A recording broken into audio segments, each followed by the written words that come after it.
ডিম দিয়ে হয়তো আপনারা অনেক কিছুই বানিয়ে খেয়েছেন, একবার এইভাবে করে অমলেট বানিয়ে খেয়ে দেখেন, খুবই ভালো লাগে। নমস্কার বন্ধুরা, আমি সীমাস স্মল কিচেনে আপনাদের সবাইকে স্বাগত জানাচ্ছি।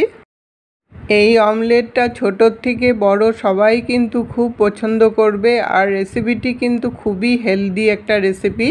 আশা করছি আপনাদের রেসিপিটি খুবই ভালো লাগবে। ভালো লাগলে লাইক দিয়ে সবার সাথে শেয়ার করে দিবেন। আসুন আমার রেসিপিটি দেখে নিই। আমি দুটো ডিম নিয়েছি, দুটো ডিম দিয়ে অমলেটটাকে বানাবো। আপনারা যদি আরও বড় করে বানাতে চান তাহলে ডিমের পরিমাণটা একটু বাড়িয়ে নেবেন। আমি দুটো ডিম দিয়ে দেখলাম মিডিয়াম সাইজের একটা হয়, এই জন্য দুটো ডিম দিয়ে বানাচ্ছি। একটা ডিম দিয়েও আপনারা ইচ্ছা করলে বানাতে পারেন, তাহলে ছোট হবে অমলেটটা। এখন ডিম দুটোকে আমি ভেঙে নিলাম।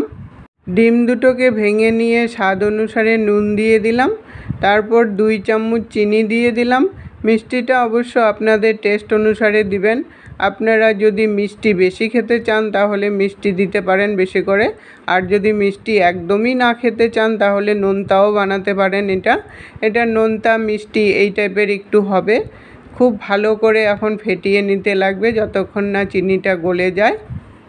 2 থেকে 3 মিনিটের মতো ডিমটা ভালো করে ফেটিয়ে নিয়েছি, চিনিটা পুরোপুরি গলে গেছে। এখন ডিমের গোলাটা পুরোপুরি রেডি আমার। এখন একটা ছোট বাটির মধ্যে ঢেলে নিলাম। বাটির মধ্যে ঢালার কারণ হলো পরিমাপটা করার জন্য। আমি যতটুকুন ডিমের গোলা নিব সেম ততটুকুনি আমি দুধ দেব এটার মধ্যে, এই জন্যই আমি ছোট্ট বাটির মধ্যে ঢাললাম। ঢেলে তারপর আবার বড় বাটির মধ্যে নিয়ে নিলাম, তাহলে মেশাতে সুবিধা হবে। যতটুকুন ডিমের গোলা নিয়েছি ততটুকুন পরিমাণই আমি এটার মধ্যে দুধ দিয়ে দিলাম। এই ডিমের গোলা আর দুধ একদম সমান পরিমাণে হতে লাগবে, তাহলে রেসিপিটা কিন্তু খুবই ভালো হয়। এখন ভালো করে ফেটিয়ে নেব। এই সময় মিশ্রণটাকে কিন্তু একটু সময় নিয়ে ভালো করে ফেটাতে হবে। আমি কিন্তু 5 মিনিটের মতো ফেটিয়ে নিয়েছি। এই ফেটানোটা যত ভালো হবে তত রেসিপিটা স্মুথ হবে আর খেতেও তখন ভালো হবে। 5 মিনিটের মতো ফেটিয়ে নিয়ে তারপর এটার মধ্যে 4টা এলাচ গুঁড়ো করে দিয়ে দিলাম। এই এলাচটা দেওয়ার জন্য একটা সুন্দর ফ্লেভারও আসবে, আর ডিমের আঁশটা গন্ধটাও বোঝা যাবে না। এলাচটা দিয়েও একটু ভালো করে মিশিয়ে নিলাম। এখন একটা বাটির মধ্যে সামান্য পরিমাণে বাটার লাগিয়ে নিলাম। এই বাটারের জায়গায় আপনারা ইচ্ছা করলে ঘিও ইউজ করতে পারেন। বাটারটা দিয়ে চারিদিকে বাটিটার ঘুরিয়ে ভালো করে লাগাতে হবে, যাতে অমলেটটা খুব তাড়াতাড়ি উঠে চলে আসে। এইভাবে করে একদম ঘুরিয়ে চারিদিকে লাগাতে হবে।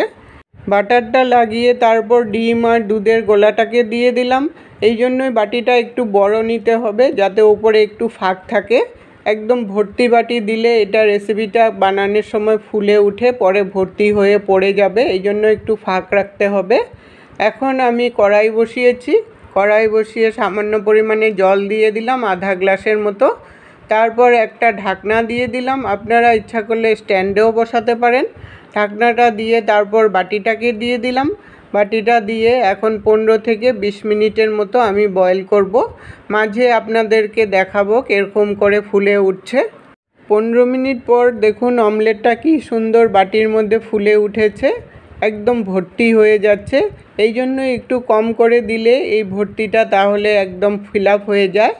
আস্তে আস্তে করে অমলেটটা ফুলে একদম বাটিটা পুরো ভর্তি হয়ে গেছে। আস্তে আস্তে করে এইভাবে ফুলে যায় অমলেটটা, খুব সুন্দর লাগে এই সময় দেখতে। এখন আমি একটু চেক করে নিব। ঢাকনাটা উঠানোর পরেই কিন্তু আবার ফুলাটা কমে যাবে। এখন আমি একটা টুথপিক দিয়ে একটু চেক করে নেব ভিতরটা হয়েছে কিনা। দেখুন আঠা আঠা ভাব নেই, কোনো ভিজা ভাবও নেই, অমলেটটা একদম হয়ে গেছে। এখন আমি ঢাকনাটা লাগিয়ে ঠান্ডা হওয়ার জন্য অপেক্ষা করব। অমলেটটা ঠান্ডা করে নামিয়ে নিয়েছি। ঠান্ডা না হলে কিন্তু এটা ছাড়ানো যাবে না, একদম ঠান্ডা করে নিয়েই কিন্তু এই কাজটা করতে হবে। চাকু দিয়ে সাইড থেকে তারপর একটু ভালো করে ছাড়িয়ে দিলাম। ছাড়িয়ে নিয়ে একটা প্লেট দিলাম, প্লেটটাকে দিয়ে তারপর বাটিটাকে উল্টিয়ে দিলাম। উল্টিয়ে একটু প্রেসার দিলেই এটা কিন্তু খুব সহজে বেরিয়ে আসে। তারপর উপরে একটা চেরি দিয়ে দিলাম, দেখতে সুন্দর লাগবে। দেখুন কতটা সফট হয়েছে অমলেটটা, একদম নরম তুলতুলে ভাব একটা হয়েছে। আমি একটু কেটে দেখাচ্ছি কতটা সুন্দর হয়েছে ভেতরটা। আজ আমি ডিম আর দুধ দিয়ে খুব সহজেই লাস অমলেট বানালাম। রেসিপিটা কিন্তু খুবই ভালো লাগে, আপনারা বাড়িতে একবার হলেও ট্রাই করবেন। আপনারা এটা ডেজার্ট হিসাবেও খেতে পারেন, ফ্রিজে রেখে একটু ঠান্ডা ভাব যখন আসে খেতে কিন্তু খুবই ভালো লাগে। রেসিপিটা যদি ভালো লেগে থাকে লাইক দিয়ে সবার সাথে শেয়ার করে দিবেন। আজকের টিপস, দুধ থেকে ছানা বানাতে হলে ছানার জল দিয়ে ছানা কাটবেন, তাহলে খুব তাড়াতাড়ি ছানা হয়ে যায়। এতক্ষণ সঙ্গে থেকে বহুমূল্য সময়টি দেওয়ার জন্য অসংখ্য ধন্যবাদ বন্ধুরা। আবার দেখা হবে নতুন রেসিপির সাথে। সুস্থ থাকুন, ভালো থাকুন।